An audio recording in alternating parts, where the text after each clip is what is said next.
Welcome to Intuition Fridays, coming to you live here on the Beyond Mystic YouTube and Rumble channels. And I am ASHALA Yardley, and I'm with my lovely co-host, Penny Kelly. Welcome, Penny. Welcome. Welcome to everybody out there. Thank you for coming. It's a Friday afternoon. I hope it's beautiful wherever you are. So, yes. Yeah. So if you would like to find Penny Kelly, let's put up some slides here. Okay. There we are. The two gals in the house, people are referring to us as these two wise women. I love it. Oh, I do too. Okay. Oh, wow. And you can find Penny here. Now let me just see where I've got you. Oh, hold on.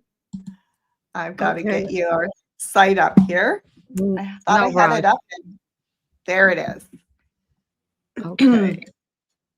You can find Penny Kelly here at pennykelly.com, where you can explore her classes, lots of courses, and her shop with books and other products. So find Penny Kelly there. And if you'd like to book a reading with me, oh, I didn't put that up either. Okay, we'll talk about that at the end. I know. I thought I was really with it today. I was like, oh, things were going well before we got on. But apparently Mercury retrograde is upon us. So Heads up there. Yeah, right? Yeah. Penny has a great website. Yeah. So Penny, would you tell us about what we're focusing on today? What subjects you'd like to explore? There's about 25, 30 things I would like to talk about, but we're gonna finish what we started last 2 weeks ago. The question that we were talking about then was, what happens when you own yourself? When you wake up to yourself and you take charge of you? And the other part of that question was, what happens when you own your time? And we didn't really get to address the whole time aspect of it, but that's an important piece because that affects the economy. It affects all kinds of scientific stuff. So I thought we would continue with that whole question. What happens when you own yourself, or what are the impacts when you own yourself and you own your time? So we have had a long period of not owning ourselves. And I think when I think back, I think the generation before me was really the last generation of people who felt like they were in charge of life. I think about some of the old timers that I saw, that my family knew or had. We have a lot of old timers now, but they don't go back very far. But that whole attitude of, don't tell me what to do, I can think for myself, don't try to pull the wool over my eyes, don't try to fool me. They were not caught up in the narrative that everybody from my generation forward has been caught up in. And that narrative has slowly convinced people that they don't know anything, or they don't know the right things, or they don't know enough, or somehow they're not thinking correctly.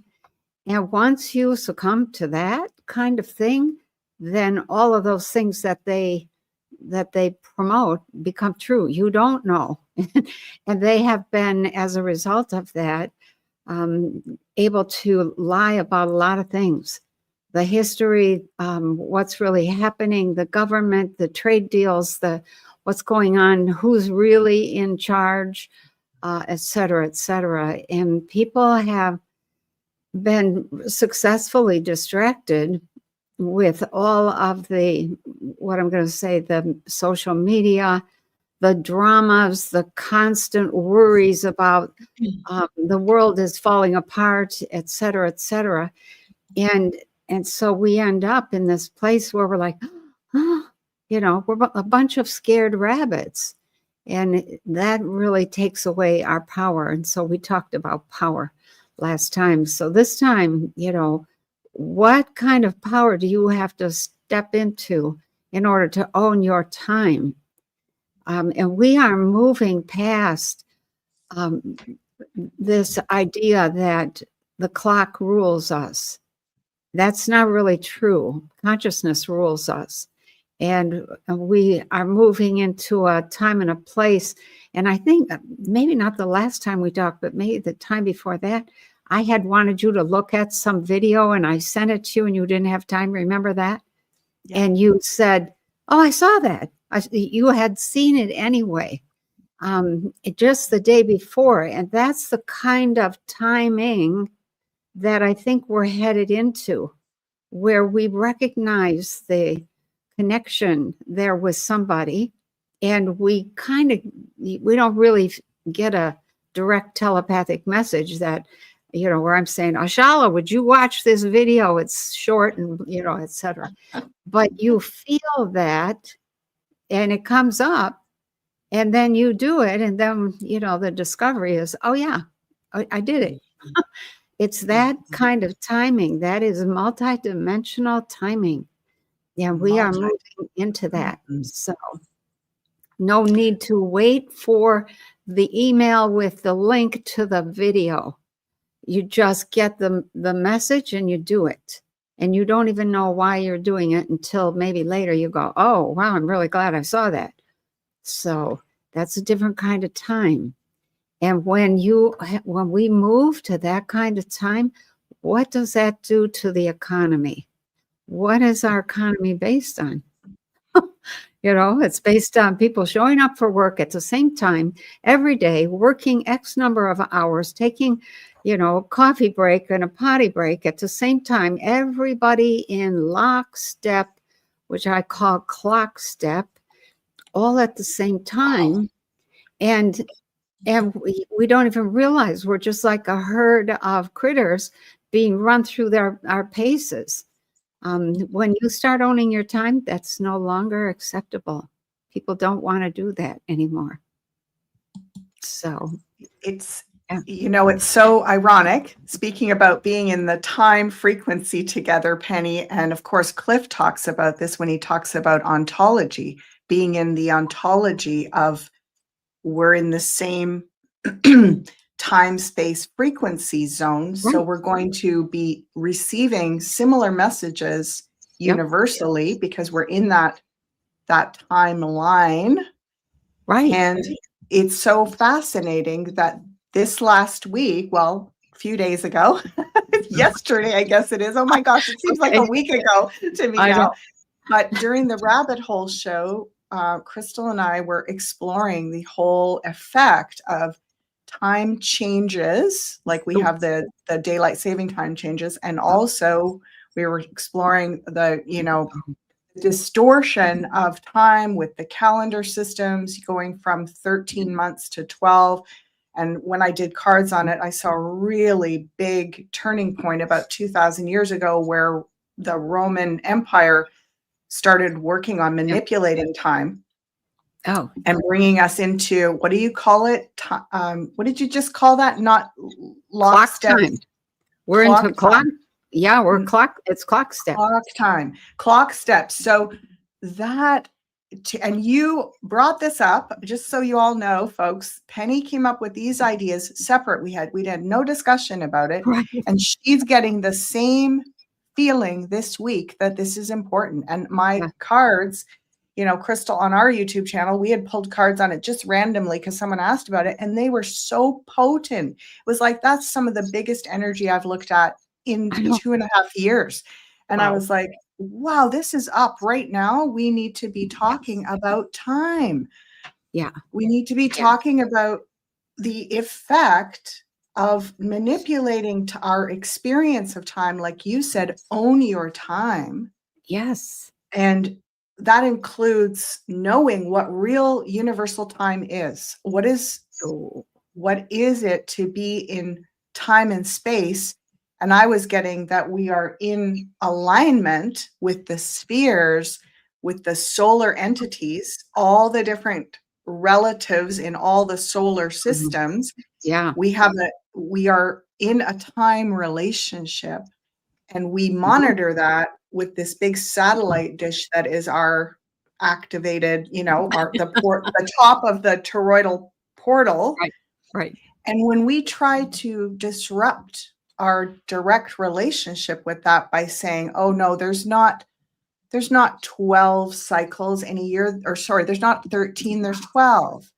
Yeah. There's not, this day doesn't start here. We're going to change that. Oh, it's not appropriate to follow, like get up when the sun comes up and go to bed when it goes down. No, we're going to tell you when you have to be at work year round. Exactly. We're going to force children to go to school at the same time all year. It's Yeah. all this distorted way of manipulating our natural connection is what I was hearing. So this is a big deal right now. I think it's top priority that we at least get this out on the table and talk about it.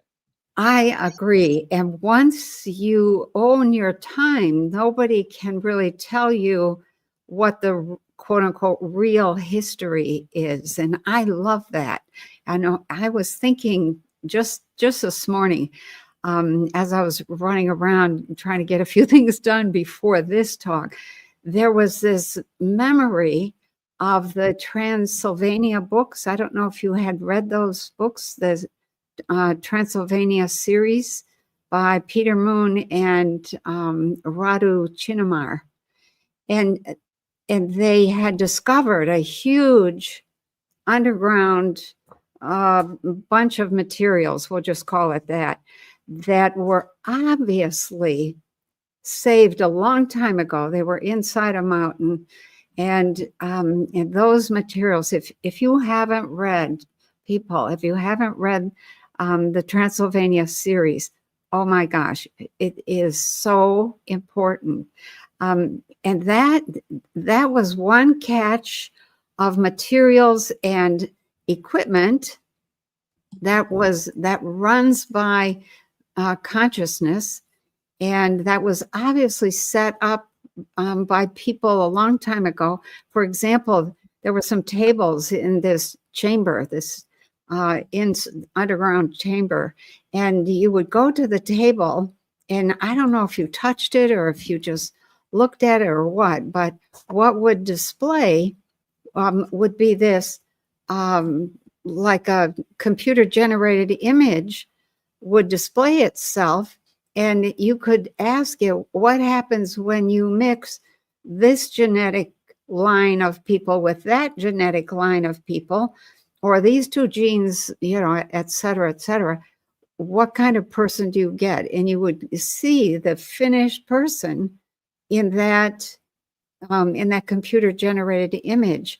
And there were other pieces of equipment that were found under the Egyptian pyramid plasma or plaza, and other pieces. There were some that they couldn't get because they were under Tibet, and they couldn't get permission from China to go in there. So that was like 2003. That whole bunch of information technology equipment was found, along with what they described as these things that sounded exactly like a CD, these little cases, metal cases or metal discs. And those were all confiscated by the US. And of course, we've never heard anything more about them. But they were obviously storage things that people used, just like CDs. So that's 2003. At the same time, in 2003, I think it was in Tibet, the Temple of Sakya, I'm not sure I'm saying that right, was being repaired, and they discovered that there was 84,000 big, thick manuscripts written thousands and thousands of years ago, and they're trying to catalog all of those, and they tell a whole different story, a whole different history of what knowledge we had, and people communicating back and forth around the planet. So that whole thing about we came out of the cave and we're making our way, and this is as far as we've gotten. That is crap. And, Yep. and so when you begin to own your time, you begin to say, wait a minute, I wasn't born yesterday, and we didn't start this whole civilization, however many, 4,000, I forget what the Catholic Church said, 4,523 years ago or something like that, on a Sunday afternoon at 2:00. That's what they said. So Right. I'm like, okay. So the church has had to sort of eat crow, but the benefit for us is that, well, they were trying to just fix a starting point, and that it's not true. And we don't have to make them bad. We just have to say that's not true and go on about our own business. And so when you come to this thing about time, some of the calendar wars that happened over the Julian calendar, people are still fighting about that. Yes. Yeah. And think about all of I love that you're bringing up all of these ancient artifacts and how they show, like, there's another way that time has been manipulated is the story of how long we've been on this planet, what these cycles within cycles are about. We're told there are no cycles. This is just a recent phenomena. We are this anomaly in the universe. It's such a load of what. I do.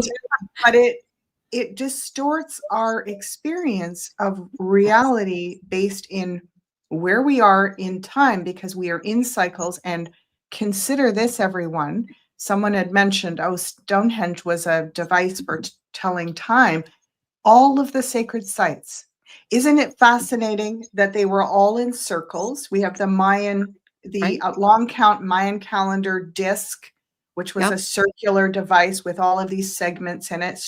All these stone circles, they're all purported to be marking time based on where the sun is rising and setting during certain, points in the cycle over thousands and thousands of years. Right. And how did all of these so-called primitive ancient people keep such extraordinary records of time? Why was that so important? Yeah. Because they knew, and I believe that these things are being found, things are being dug up, like Göbekli Tepe, and all these places are being found now, or in the recent near future, near future, there's more getting found, I'm hearing. But they're being found now because it's time for us to know the truth about time. We're ready now. How is it someone just stumbles upon this thing, someone out tending their sheep just stumbles on the Dead Sea Scrolls, like all of these things happen. It's the right timing for us to explore this concept of time. And I feel I'm interested in a lot of subjects like you, Penny, and I feel this is a really big hot tamale. This is one of the biggest things we got going on planet Earth, is to reclaim time. And what's actual real time? What does real universal time look like? If we can come back into natural alignment with that and stop all these systems that have tried to manipulate it, I feel like we're going to be immediately into alignment with New Earth and our ideal versions of ourselves. Yeah. That whole question of why all this has been discovered just in the last 20 years.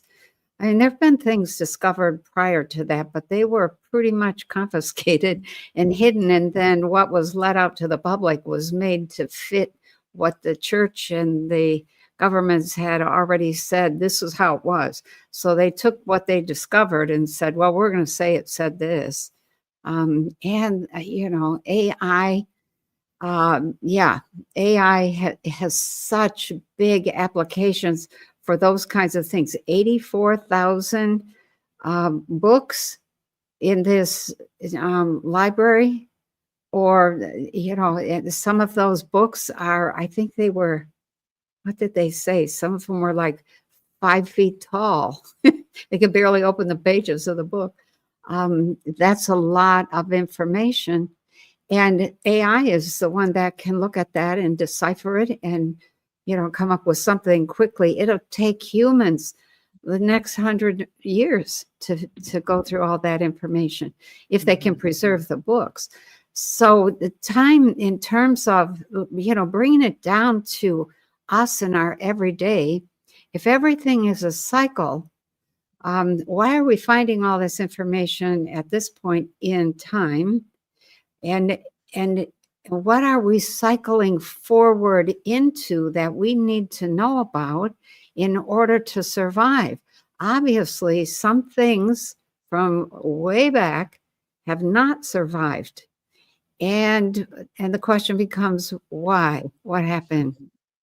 Where did those people go? Where did that equipment go? Where did their technology go? All of that. That is, I think that's a really important question for us to be asking. What is it we need to know about the cycle? Is it, what is that? Rome died after 250 years, I think. So therefore the US has to die after 250 years. That's not true. But that's about the cycle, the cyclical nature of power in people who do not know how to use or nurture power, or the people under them, or the development of that society. So yeah, there's some truth to that. But why is that the case? It's because we have some really poor leadership at this point in time. And I don't care what country you're talking about. There isn't an effort to nurture and evolve and develop the human component, which is where all the wisdom and the power really resides. So when you get to a point where you own your time, and I think, the shot in the arm business really made this obvious. People started working from home. And what did the powers that want to be think they were doing? They thought they were cutting us off from one another. I think they were cutting themselves off from a whole population of workers who then said, why do I have to get all gussied up every day and drive to an office when we have technology that spans the entire planet? I can communicate with everybody and everything at any time. Why do I need to go sit in that office? And yes, there's some communication that happens really well in an office, but they ended up shooting themselves in the foot. And now people are slowly beginning to say, no, I don't want to do that. I'm going to find a remote job. And those companies are at this point having to either adjust to our refusal to go back into the office, or they won't survive. So that's one of the effects of owning time. And we started to own our time when we were faced with that isolation in the home instead of going to work every day. So that was one of the benefits of it. And Penny, I want to speak to what you said earlier at the beginning. You were speaking about the older generation. And I also was so privileged for my age. I was very privileged to be exposed to a lot of that older generation because my adoptive parents were actually in their 40s when they adopted me. So I grew up with people that were old enough technically to be my grandparents and their friends. And so these were all war veterans. These were people that had lived in a different era. They're all, if my adoptive parents were still alive, they'd be over in their 100 and they were born in 17 and 19. So it's like they'd be well over 100 now. So those people from that era, I agree with you. This is a different experience of critical thinking. Their rationality was so much more honed. They weren't as easily led in certain ways. However, they were very, very steeped in their traumatic, long-standing traumatic family patterns and rigid systems of how to navigate with those. They didn't have all the therapeutic tools we have now. They didn't have the internet to become educated and self-aware and exposed to all of this information. So they had the natural, more of a natural instinct, but we have this other piece now. So I feel like Put 'em it's in our together. living memory to put those two things together. Yes. We need more of what they had, which was that Yep. critical thought. And boy, did they know how to like study Yes. and work hard, right? Like, you know, they Mhm. were from a completely different era where Yeah. you wanted to learn about something or you applied yourself to something, you really it's very thorough, right? I mean, even just looking at their cursive writing, like all of them, they Oh wrote my God. so beautifully, I you know. know, because I they know. had to sit there and learn that for like Yep. years to be Yeah. able to, you Yeah. know, so that and knowledge about being exposed to so much other types of information that we've kind of brushed off. So I feel like they took certain aspects a lot deeper than we go. They That's were true. able to concentrate, Yep. unbelievable concentration. So can we train that back in And they this were era? healthy. They were healthy and strong into old age. That was another thing. They were. So, For the yeah. most part, until it got into the 70s and 80s when all of these new, you know, okay, now there's a pill for everything, and then they all started Right. lining up for that. But really, it's To we are bring at that that back, bring I that back. interrupted you. You were saying to bring that back. Wow, that would make a huge difference. And to match, to marry that with all that we have now that they didn't have then. What Mm-mm. a what a Yeah. stellar, and this isn't really that hard, folks. Like it's in our living memory. You know, Penny and I have both seen and been around people like that. It's not that far-fetched. It's we could recover this. Right. My grandmother and her father, my great grandfather, both lived till they were over 100 years of age. My great grandfather was born in the Civil War or shortly before that, and he died in the 1950s.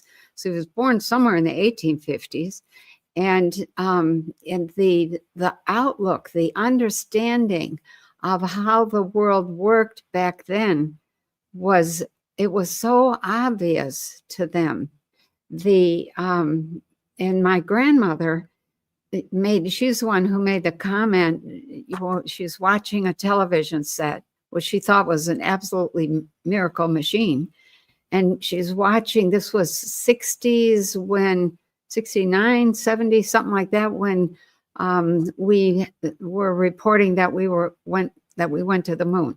And she's watching that saying, wow, I started when I was a kid with button-up shoes, long skirts, and horse and buggy or horse and sleigh. And then we started having cars, and now look we're on the moon. All that in less than 100 years. She was maybe about 80 at that point. She was born in 18. I'm not sure if it was 86 or somewhere in there, but that was a huge leap forward for her, and she felt that she had traveled through time, and it was just one of those moments you hear an old folks say something that strikes you, because you're young and not paying attention and think, oh, this is ordinary, this is the way it's always been or what we've always done. No, it wasn't. And so we are moving into a time when we are owning our time. And what is that going to look like?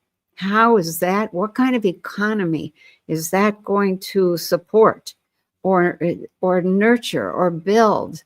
What kind of lifestyle is that going to create for individuals? How will they use their time? And that's different, vastly different from the way that we use our time nowadays. So I think we're headed into a time of, wow, a Wild West in terms of time.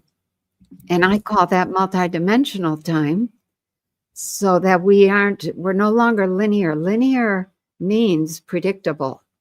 And when you have something that's no longer linear, then it's no longer predictable. Now, what have you got? You've got people saying, I want this. I'm going to do that. I'm going to go over there. I'm, et cetera, et cetera. And they aren't waiting for things to develop to allow themselves to do that. They're just doing it. And they're creating as they go because they said so. It's one of my favorite sayings, because I said so. Right. So we're headed into a time when people, I think, be conscious of owning your time. And where are you going with that? Because it's an exciting place.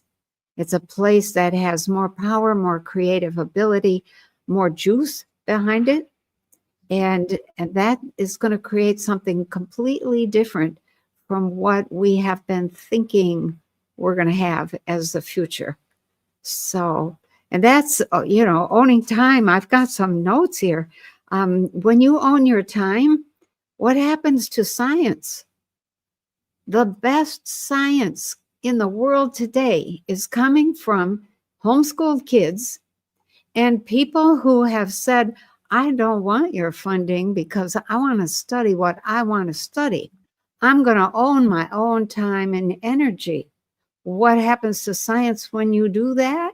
Oh my, it takes huge leaps forward and uncovers things that when you look at it, it's like, oh, that was obvious, but it wasn't obvious if you're in this box of physical nonlinear time or linear time.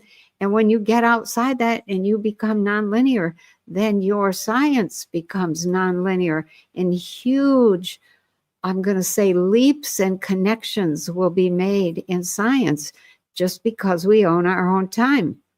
And people they're so aware now of the corruption and how people are being corrupted that they're not really anxious to take on funding if it's going to dictate what they can do with that and who's going to own that and how far they can go and what they can report, et cetera, et cetera. So big changes in our science. And science is pretty much what verifies for most people, yep, science says it's true. Well, that took a big hit over the last 5 years, 20 to 25. It's just follow the science. Yeah, sure. So people are a little bit, I'll say, cynical, and rightly so, because science it's obviously been corrupted. And when you have hundreds, thousands of papers being retracted by the American Medical Association in science journals and the British Medical Association and Nature and other big publishers, that says, oh, wow, we have gotten way off track. And so that those people who say, no, I'm going to do it my way, I'm going to set up my life, I'm going to own my time and my life, and I'm going to study what I want. And when you do that, after watching Dr. Levengood produce these deep understandings in the lab using 5-cent materials and being able to recognize this happens every time, that it's we don't talk about laws in science, but that is something that you can count on happening. And you begin to recognize what the nature of reality really is, and the fact that shouldn't be happening according to physical reality says that there's another reality out there. So what happens when you own your own time and you study and you don't get big funding? You end up uncovering all kinds of things that other people miss, or that they are distracted from. They're distracted away from the truth because, big investors want something that's really hot, and really shocking and really, but they don't want anything that will change the basis of what we already think and believe. And so a lot of scientists get fooled into that, and they spend their whole life building sandcastles, is what I call it. So that whole realm of science, it takes off when you own your time and yourself. And that leads to another world, another reality, a deeper reality under the surface of the one we all think we know, and we don't. We don't know. Yeah. Well, there's two major themes I can see here in the comments. We are, this discussion about science is so beautiful, Penny, and so important. And, when you said that, there's the feeling of good science is about asking good questions. It's about, right. It's good science if it's it brings noticing the little things. Suggestions. Yes. Yeah.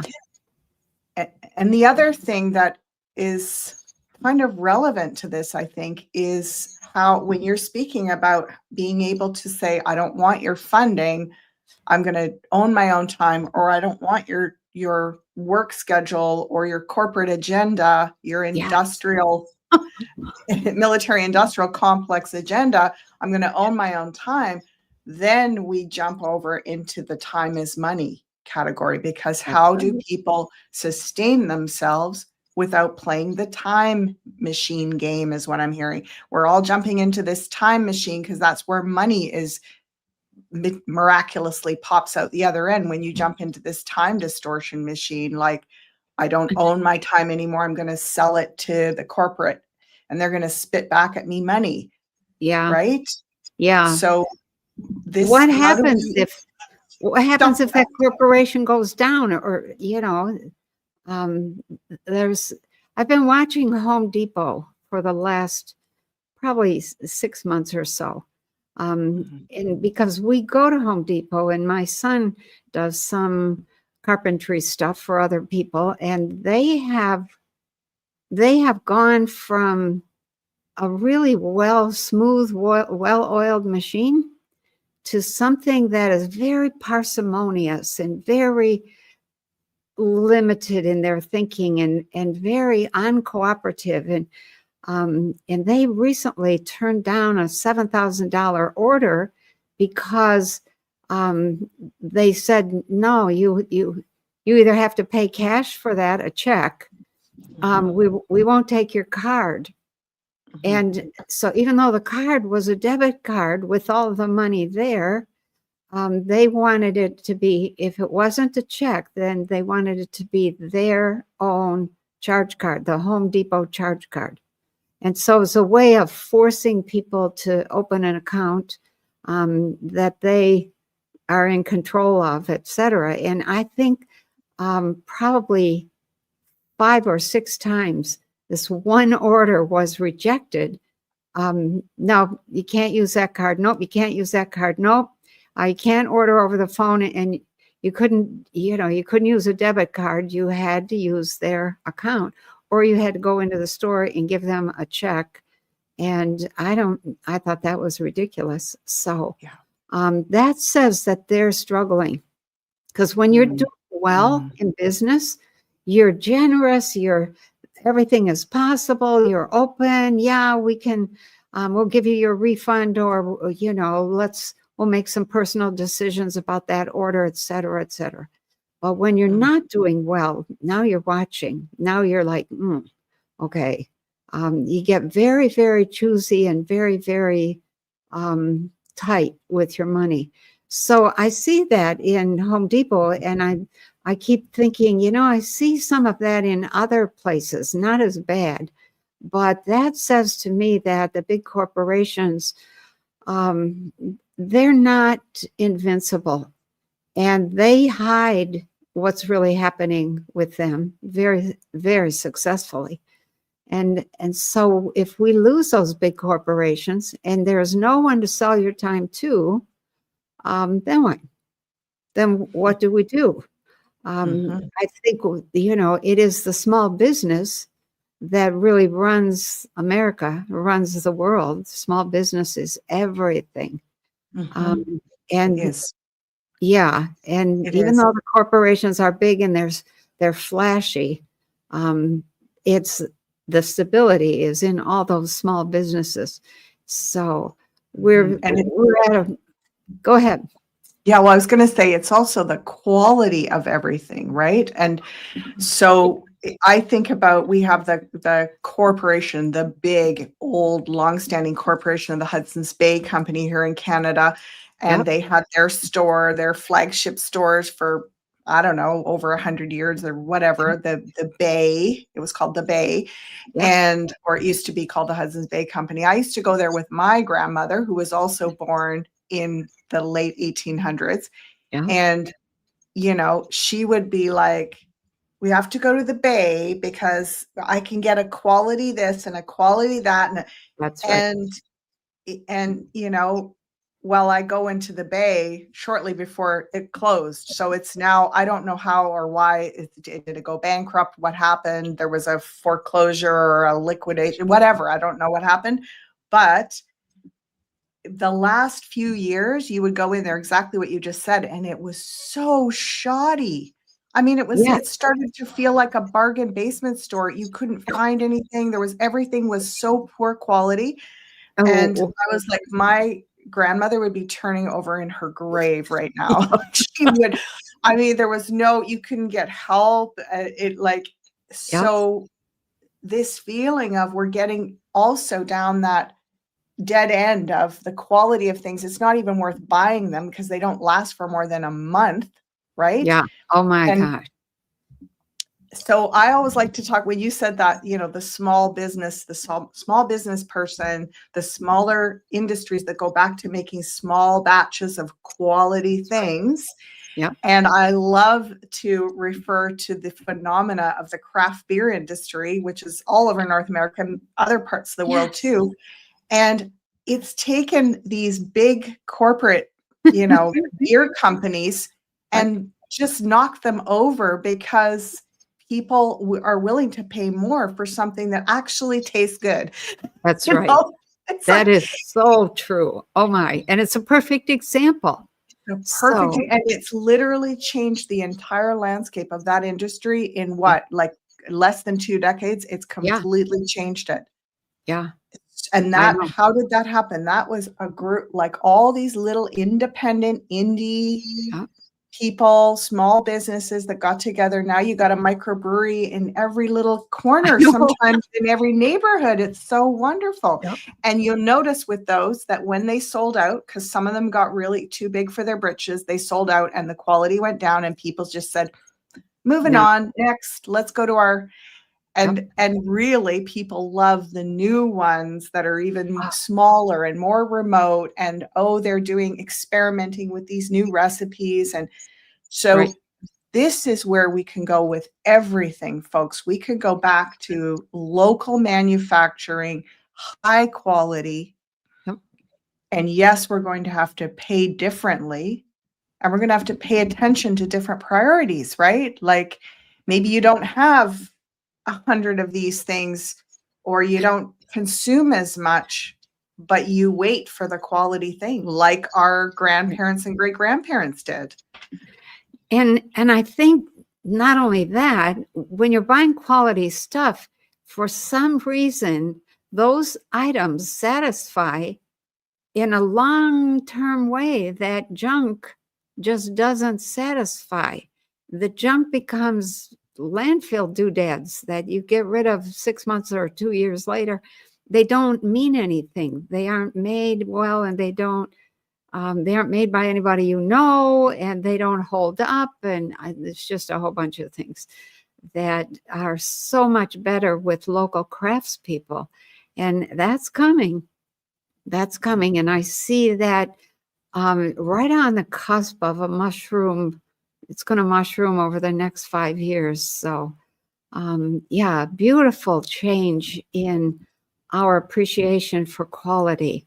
And in my lifetime, a whole bunch of stores have just disappeared. The two biggest are Kmart and Sears. Well, Montgomery Ward's, JCPenney's is hanging in there, But those were big. Those were the core. So I'm looking at Amazon saying, okay, how long are you going to last? That's, how long is the big corporation that keeps everybody thinking that they're so secure? One leg out and one leg in is the safest place to be. So, yeah. That's an interesting way to refer to it. Well, Penny, this is a good segue to look at this item that we have on our cards here. So let's pull this up. Okay. Speaking of a small business, we've got Floraline's Christmas collection of beautiful soap. So again, this, when we go to small business, locally produced, handcrafted, it takes more time. Ingredients are higher quality. You do pay a higher price point, but then again, I bet it lasts longer too. And it is so much more of a pleasurable experience using products like these. So there you go, folks. Check out this new collection coming out for, it's like just around the corner. Christmas is like, what, 6 weeks away or something? Oh my gosh, don't say that. I know. I haven't thought about it this year. I know. Wow. But it's interesting even to consider the phenomena of the Christmas phenomena and how we went through that in our time, in our lifetime, like my parents and grandparents who were much older. Well, it was that they would get the orange in their sock for Christmas and maybe one handmade item. And then we went through the whole upsell to consumerism explosion. But now people, I think, have crested over that wave and are coming back to, they want a simpler, more natural Christmas experience that's more about making things by hand, or having locally produced high quality items that you don't give a million presents or get a million presents. You just have one very, very special thing. That's right. Yeah. Yeah. And that, if we start moving in that direction, which we already are, we've been moving in that direction for quite a while, that changes our future and the way that we organize ourselves, the way that we outfit our homes. The whole McMansion thing, wave that kind of overtook everybody. Now we have the tiny house kind of wave that is been going strong for a while. I think there's a happy place in the middle, but it really, when you stop and think about what it is to own your own life and own your own time, then all of that external structure that has led people to think that they're secure and safe, that structure starts to kind of fade to the background. And what replaces that is a feeling of people saying, I'm going to make or set up or create or connect with others in ways that I set up the security so that I know what I'm doing. So it's a big change. Totally. Penny, you had a question for the cards. Shall we pull some cards? Oh, we should. Let's do that. So the question is, and we can structure this. I played with it a bunch of different ways, past, present, future, a card for each one. Or, here was the question: what options open personally for those who take charge of their life and their time? And that could be, what happens? What is the first thing you have to deal with when you take charge of your life and your time? Because usually you're going to do that in a time of almost crisis, if not outright crisis. So any one of those you could say is a valid way or a valid question to ask the cards. What happens when people take charge of their life and their time? What happens personally? I feel like this is going to be where we are. This is what happens when people take charge of their life. And how do they do that? Recent, past, present, and potential future. So let's look at Here we are. Look at Oh, this. Beautiful. perfect. Reciprocity, generosity. Yep. Perfect. We're ready. We're already starting Yep. to do it, by the way. There's more Yeah. and more of this philosophy, especially among us awake Yeah. folks, right? I know. We're ahead of the curve. We're on the, I say, the Oh, thin edge of the wedge where we're ready to start transitioning. Already, yeah. of course, people are not using the big banks anymore. They're stepping away from things like Google and Amazon. Yep. They're already looking to do more local Yep. food exchange, buying their food in farmers markets, all of it, right? Yep. So Yep. we're in the it's like Yeah. preaching to the choir, but we are the choir that is already starting this change, which is so wonderful. So pat yourself Yeah. on the back, everybody, whether it's that you've Right. bought precious metals and you're prepared to start using them to exchange for goods and services within our community, or crypto, whatever it is.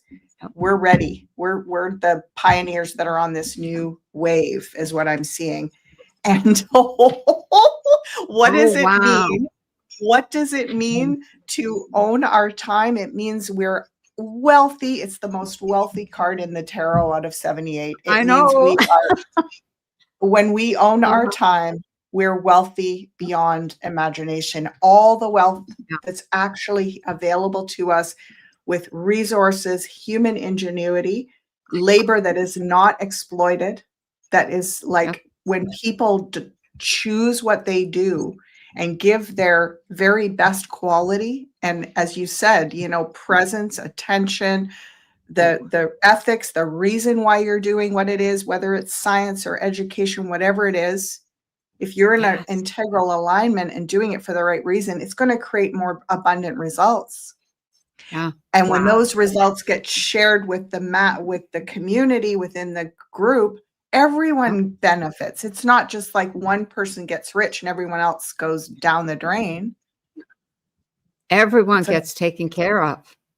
everyone gets taken care of. So Oh. up until now, it's just been like, well, let's just Mhm. play. It's a game. Let's switch the game up a little bit and play with how we can switch the game, because this is like Okay. they're having fun, and it's Yep. let's Celebrate. celebrate a new path. Yeah. And Oh. okay, so another pentacle, Yeah. 7 of pentacles in the present. Let's put the last one down, and then I want to hear what you Whoa, whoa, whoa, whoa. Oh my. So what Okay. happens when we try to turn the engine go the new direction, right? Hmm. Yeah. It starts Wow. off, we're having fun, and then we get stuck. We get locked in, and then we really feel stuck because we Yeah. have to deprogram all these old beliefs Yes. out. Yeah. You know Yeah. what this reminds me of, Penny? It reminds me of when people retire, but they can't get out of they feel like anxious all day, every day, because it's like they're still on their Yes. treadmill. Their hamster wheel hasn't stopped moving. It's like, I'm still on this go, go, go. So everything they do, they attack it like it's a corporate job. Yep. Oh, I feel like we have to give some space for deprogramming ourselves Yeah. from Wow. the old system. But look at how worthwhile it will be. Yeah. I mean, that is just, it's amazing. That first, where the first card you laid, that is my card for choosing very carefully. What are you going to put your time and money into?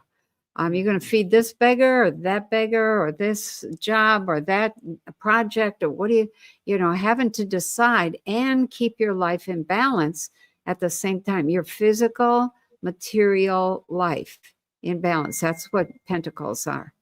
And then the 10 of pentacles, that's like, you're in the marketplace of life at its deepest, most powerful, most wonderful, most rewarding way. And that says, it's all there for you. Just reach for it. You're no longer needing to struggle, et cetera, et cetera. So that's the promise. And then, you know, when you get to the cards in the middle there, the celebration, yeah, we're going to have a new earth, we're going to have a new life. And then comes down to reality. And yeah, that's the Seven of Pentacles.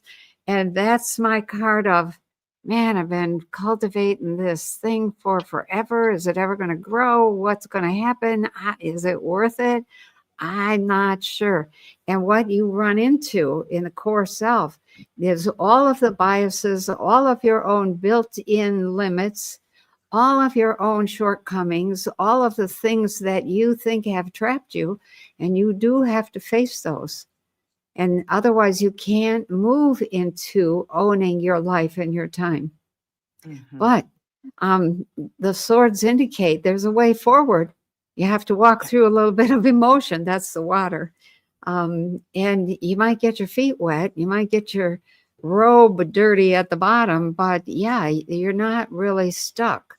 So I would draw one more card and say, what happens if you face that your own biases and your own limits in order to get control and take back your time and your life?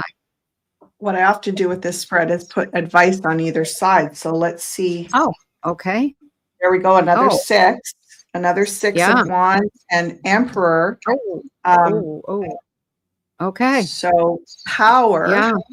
We're reclaiming power and not deferring to an outside systems manager. We're managing our own systems, which means we're going to need to be redesigning systems.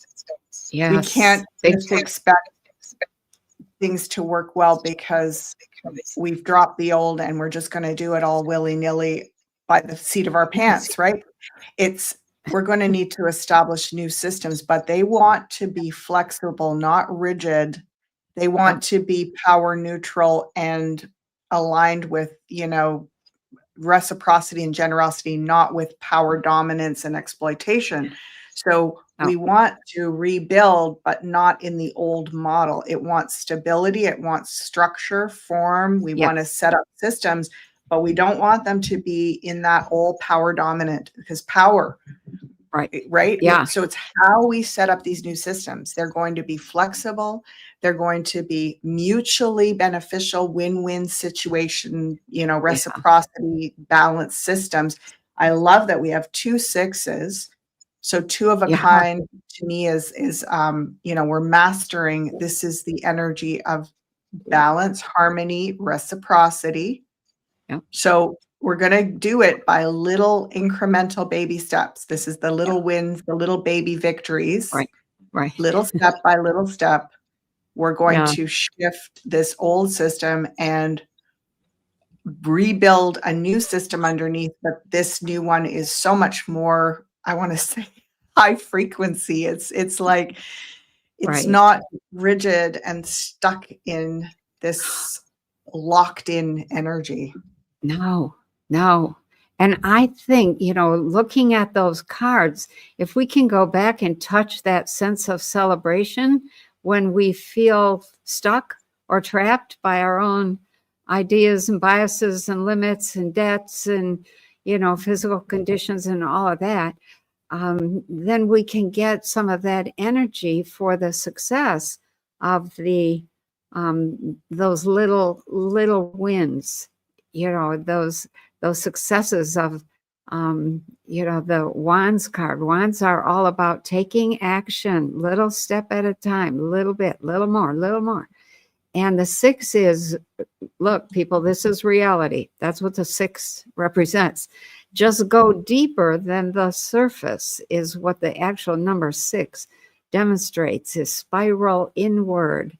And the 4 is stability. And when you put those 2 together, wow, there's a lot of things possible. So yeah, you got the 4 and the 6, you get the 10 again. So it's the full completion, the full enchilada. Yes, that's right.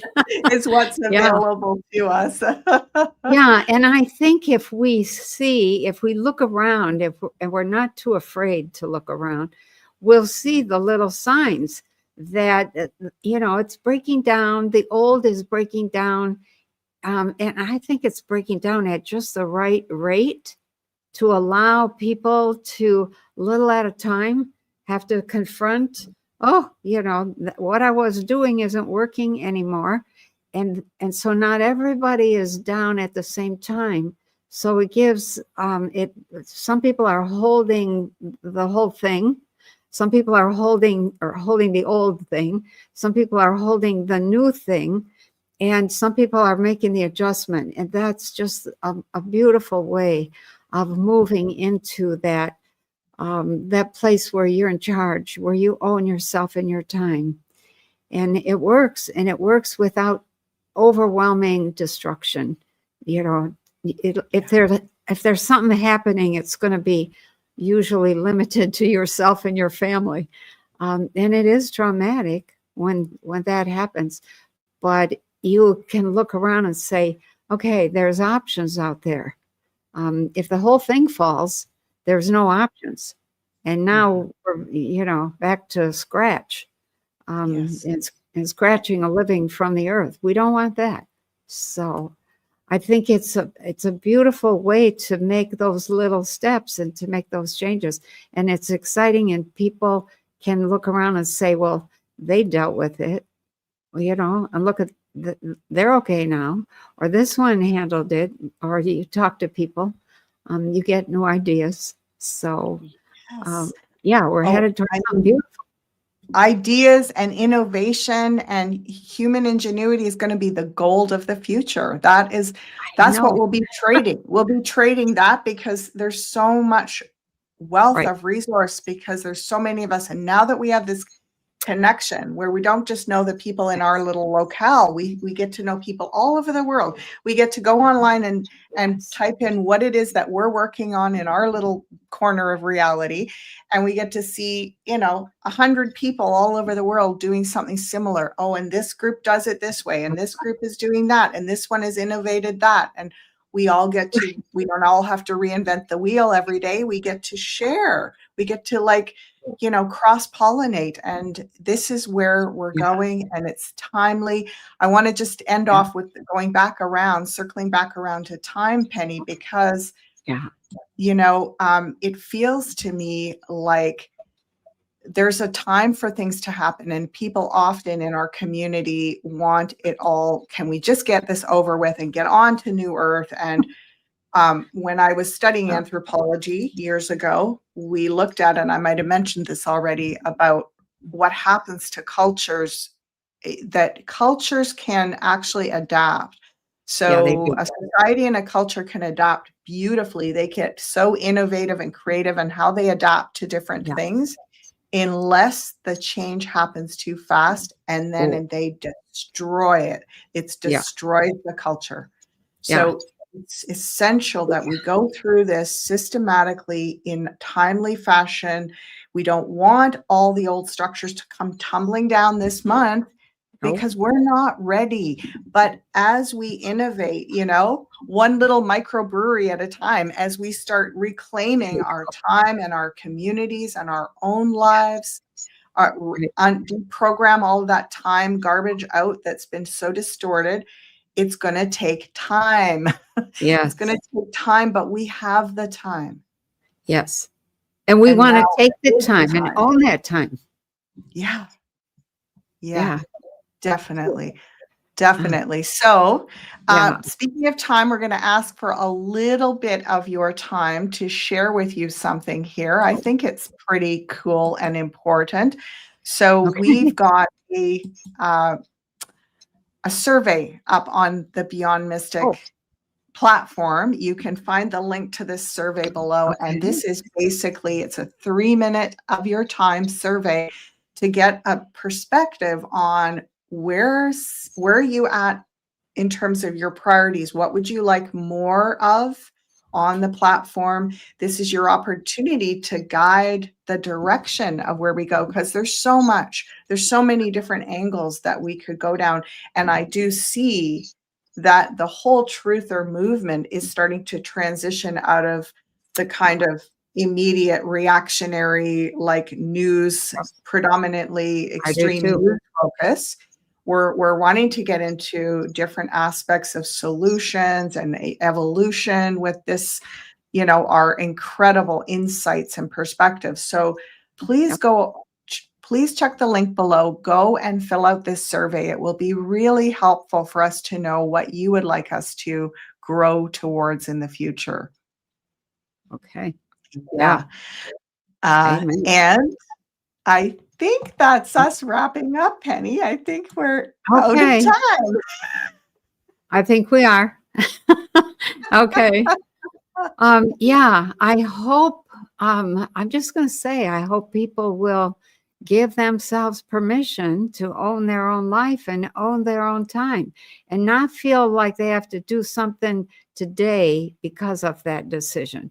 It starts slow. Let it evolve like a flower. Okay. So beautiful. Beautiful. Thank you for that, Penny. And thank you all for joining us today. As always, it's been a delight. And I believe we are back next week. Is that correct? Yes. Yes. The 14th, we will be back again.